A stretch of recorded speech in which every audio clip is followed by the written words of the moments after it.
Hello and welcome friends, मैं रजनीपाल Gungun sieving classes में एक बार फिर आपका बहुत बहुत स्वागत करती हूँ। आज मैं आपके लिए आप ही के कमेंट पर कटोरी ब्लाउज की कटिंग लेकर आई हूँ।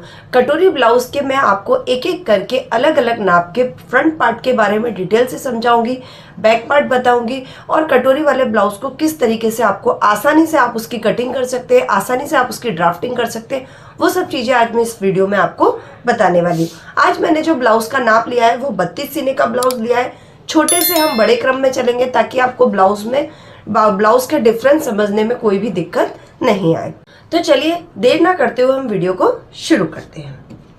देखिए, सबसे पहले आप ब्लाउज का नाप नोट कर लीजिए स्क्रीन पर से। लंबाई ब्लाउज की 13 इंच की है, सीना यहाँ पर 32 इंच का है, कमर 28 इंच की है, शोल्डर यहाँ पे 12 इंच का है, आगे का गला हम 5.5 इंच का रखेंगे और पीछे का गला 8.5 इंच का रखेंगे। जैसे जैसे हमारा नाप बढ़ेगा वैसे वैसे कमर, शोल्डर, गले की लेंथ, गले की विड्थ, ये सब चीजें नाप के अकॉर्डिंग बढ़ती जाएंगी। जब भी आपको वीडियो में हम ब्लाउज की ड्राफ्टिंग बताते हैं वो हमेशा हम बॉडी मेजरमेंट के हिसाब से बताते हैं। इस बात का आप हमेशा ध्यान रखा कीजिए कि हम जब भी आपको ब्लाउज की कटिंग बताएंगे बॉडी मेजरमेंट के हिसाब से बताएंगे, उसमें हमें लूजिंग अवश्य लेनी है, क्योंकि यहाँ हमने किसी का नाप लेकर ब्लाउज को तैयार नहीं कर रहे हैं। किस नाप से ब्लाउज बना रहे हैं हम? बॉडी मेजरमेंट से। ठीक है, ये स्टैंडर्ड नाप होते हैं जिसमें सीना जो है कमर के बिल्कुल अकॉर्डिंग ही रहता है, इसमें कुछ भी कम ज्यादा नहीं रहता है। अगर आपके नाप से ये मैच नहीं करता है तो आप 19-20 इसे कम ज्यादा कर सकते हैं। देखिए, सबसे पहले हम बंद भाग को अपनी तरफ रखेंगे और खुले भाग को बाहर की तरफ रखेंगे। 13 इंच का हमारा ब्लाउज है, 1 इंच बैक पार्ट में बढ़ाकर लेंगे, यानी कि कितने इंच का हो गया? ये 14 इंच का हो गया। ये 14 इंच की हमारी यहाँ पर लंबाई हो गई है। अब उसके बाद में हमारा शोल्डर देखिए यहाँ पे 12 इंच का है।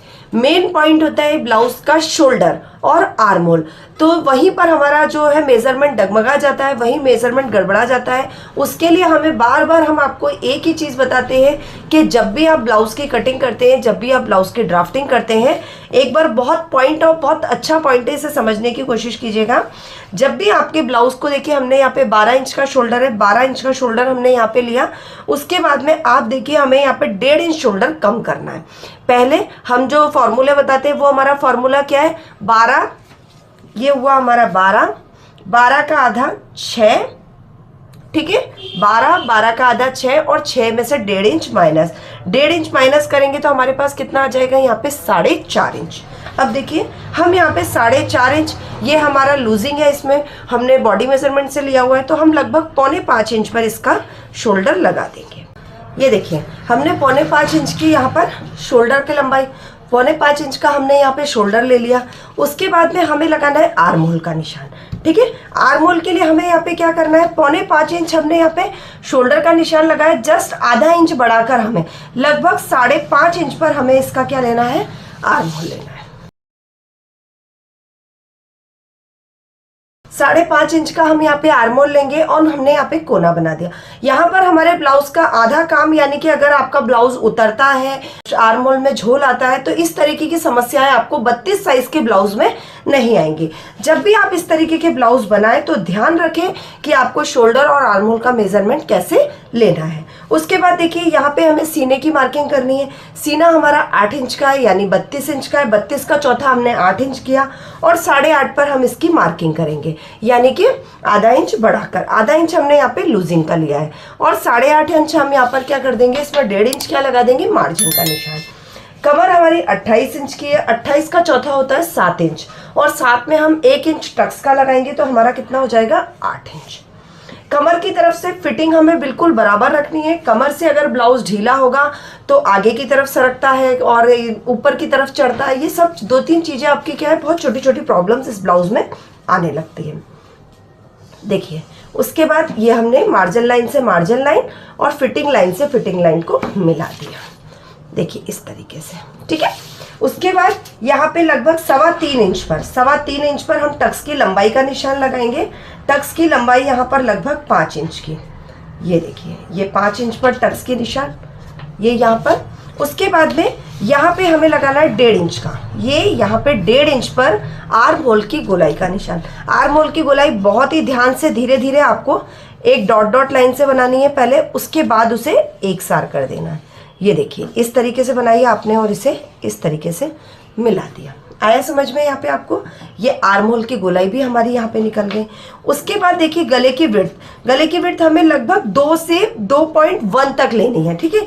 गले की ज़्यादा हमको चौड़ाई नहीं लेनी है, अगर गले की चौड़ाई लेंगे तो ब्लाउज हमारा पीछे की तरफ भाग जाएगा, यानी कि हमारा शोल्डर गिरने लगेगा। उसके बाद गले की जो लेंथ है हमारी 8.5 इंच की है। 32 साइज में 8.5 इंच की गले की लेंथ बिल्कुल परफेक्ट लेंथ है। 9 तक आप इसे कर सकते हैं। अगर ज़्यादा कम करते हैं तो फिर हमारा शोल्डर गिरने की संभावना इसमें हो जाती है। इस तरीके से हम गले की गोलाई बना देंगे। अब इसको हल्का सा हम आधा इंच, पाव इंच के करीब गले की तरफ डाउन करेंगे, जिससे हमारे गले की फिटिंग बहुत अच्छी आएगी। देखिए, जब भी आप इस तरीके की कटिंग करते हैं, फिर भी अगर आपका गला उतरता है तो आप थोड़ा सा पाइपिंग पर ध्यान दीजिए। जब आप गले की पाइपिंग लगाते हैं तो पाइपिंग को पहले तो उरेप काटिए। उरेप काटने के बाद में उसको थोड़ा सा खींच कर पाइपिंग को लगाइए। जब आप शोल्डर की तरफ से इतने पार्ट में, आगे का और पीछे के इतने पार्ट में आप पाइपिंग को खींच कर लगाएंगे तो उससे आपकी जो ब्लाउज की पकड़ है वो शोल्डर पे बहुत अच्छी हो जाएगी। ये तो आपका हुआ बैक पार्ट। अब मैं आपको खुले भाग में फ्रंट पार्ट बताती हूँ। ये अब हम कटोरी वाले भाग का खुला भाग बनाएंगे 32 साइज का। 1.5 इंच की हम पट्टी इस तरीके से मार्किंग कर लेंगे खुले भाग की तरफ से। मैं अलग से कटोरी काटना नहीं बता रही हूँ आपको, किस तरीके से आपको कपड़े पर ही कटोरी काटनी है और उरेप फिटिंग आए आपकी, उसका तरीका है ये, ठीक है। बिल्कुल स्ट्रेट लाइन हम कर लेंगे यहाँ पर, चाहे आप डॉट डॉट की लाइन करें या आप सिंगल लाइन भी कर सकते हैं, ठीक है। इस तरीके से हमने यहाँ पे कर ली। उसके बाद में देखिए, जो हमने पीछे का शोल्डर लिया था सेम 4.25 पर हमें आगे का शोल्डर लेना है। ये देखिए इस तरीके से हमने 4.25 पर आगे का शोल्डर लिया। उसके बाद में 5.5 इंच पर हम आर्म होल लगाएंगे और कोना बना देंगे। उसके बाद बिल्कुल 1 इंच पर, ये देखिए आर्म होल की गोलाई पहले हमने यहाँ पर 1.5 इंच की ली थी, अब हम यहाँ पर 1 इंच की ले रहे हैं। उसके बाद हल्का सा सेंटर पार्ट से बिल्कुल थोड़ा सा अंदर की तरफ लेंगे, ताकि क्या हो, आगे के भाग में यहाँ पे टक्स वगैरह कुछ नहीं लगता है। अंदर से घुमा के लेंगे ताकि हमारे उसमें ब्लाउज में क्या हो, किसी भी प्रकार का फुलान ना आए। देखिए किस प्रकार से,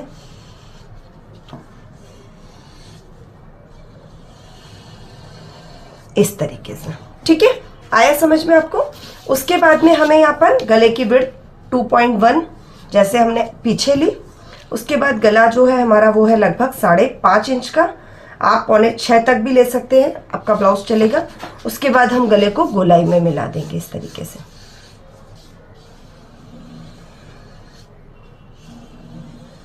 गले की गोलाई का थोड़ा सा विशेष ध्यान रखिए। अब हम देखिए यहाँ पे ब्लाउज को, जो हमने 1.5 इंच की पट्टी निकाली थी उसमें बिल्कुल आधा इंच हम इसमें यहाँ पे पट्टी को बाहर मार्किंग कर रहे हैं। ये देखिए इस तरीके से। अब इस निशान को लगभग 4 इंच, देखिए लगभग 4 इंच पर हम यहाँ पर ऐसे मिला देंगे।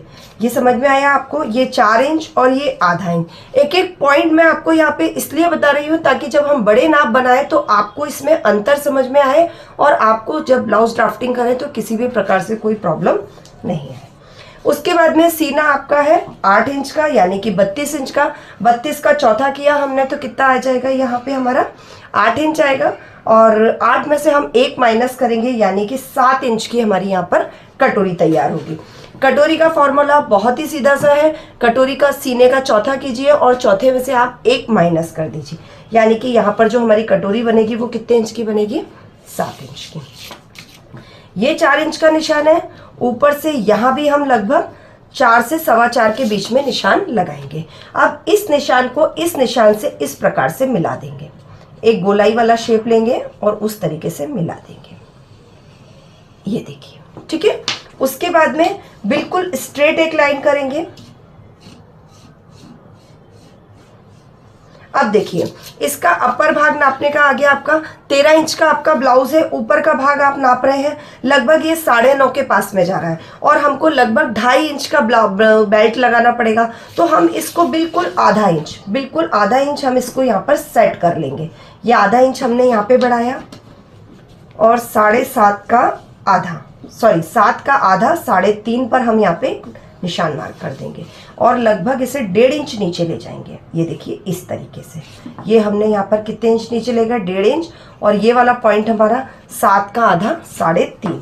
अब इस निशान को मिलाएंगे हम यहाँ पे और इस निशान को मिलाएंगे हम यहाँ पे। ठीक है, अब ये वाला जो निशान है हमारा 2.5 इंच ऊपर जाएगा कटोरी के टक्स के लिए, और ये वाला निशान हमारा लगभग 1.25 इंच, लगभग 1.25 इंच। इन दोनों निशानों को हम इस प्रकार से मिला देंगे इस तरीके से। ठीक है, उसके बाद सीना आपका कितना है, 8.5 इंच पर आपको निशान लगाना है। कटोरी बीच में से कट कर सिलेगी, इसलिए आधा इंच और बढ़ा देंगे, यानी कि 9 इंच पे निशान लगाएंगे, और ये 1.5 इंच यहाँ पर। उसके बाद बिल्कुल स्ट्रेट लाइन मिलाएंगे यहाँ पे।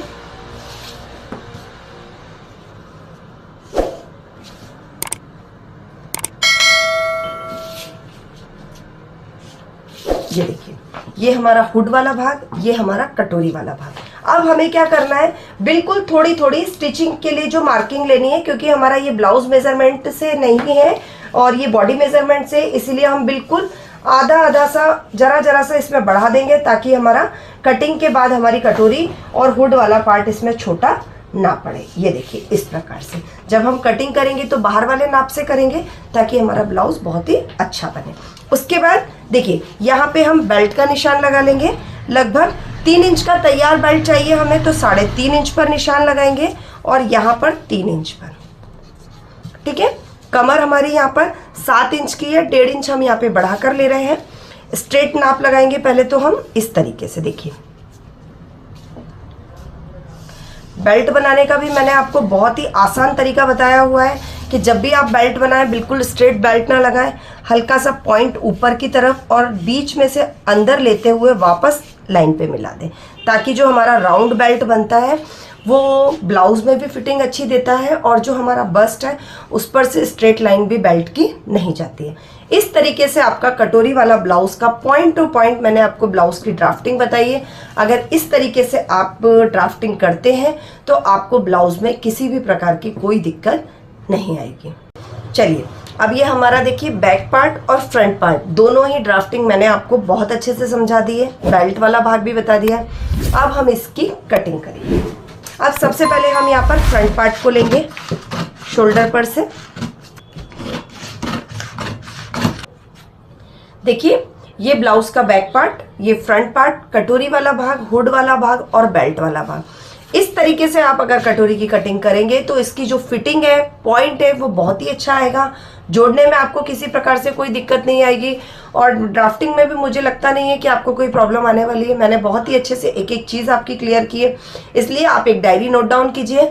मैं आपको 32 से लेके 42, 44 तक के ब्लाउजों की ड्राफ्टिंग इसी प्रकार से बताऊंगी, और आपको एक एक उसके शोल्डर और जो मेजरमेंट है वो आपको नोट करके रखने हैं, ताकि जब भी आप ब्लाउज बनाएं तो आपको किसी भी प्रकार से कोई दिक्कत नहीं आए। छोटी रास्ते ने मैंने आपको बहुत बार बता रखी है, अभी जो फैशन में चल रही है, अभी जो ट्रेंड में चल रही है, वो थोड़ी कोहनी तक की आस्तीनें चल रही हैं, तो मैं एल्बो तक की, तो मैं आपको वो उसकी जो ड्राफ्टिंग है वो कल आपको वीडियो में बताऊंगी, और बहुत ही अच्छे से आपको उस वीडियो में बताने वाली हूँ। तो मुझे आशा है कि आपको ये वीडियो समझ में आया होगा, पसंद आएगा, आप इसे फॉलो जरूर करेंगे। फिर भी अगर आपको कोई प्रॉब्लम आती है, फिर भी अगर आपको कोई दिक्कत आती है, तो आप हमें कमेंट कीजिए, हम आपकी प्रॉब्लम्स को दूर करने की पूरी कोशिश करेंगे। आज की वीडियो में इतना ही, मिलते हैं नेक्स्ट वीडियो में। Thank you. अगर आप सिलाई में एक्सपर्ट बनना चाहते हैं, सिलाई से जुड़ी नई नई चीजें सीखना चाहते हैं, तो आप हमारे चैनल को जल्दी से सब्सक्राइब कर लीजिए, बेल आइकन के बटन को ऑन कर लीजिए, ताकि आने वाली नोटिफिकेशन आपको मिलती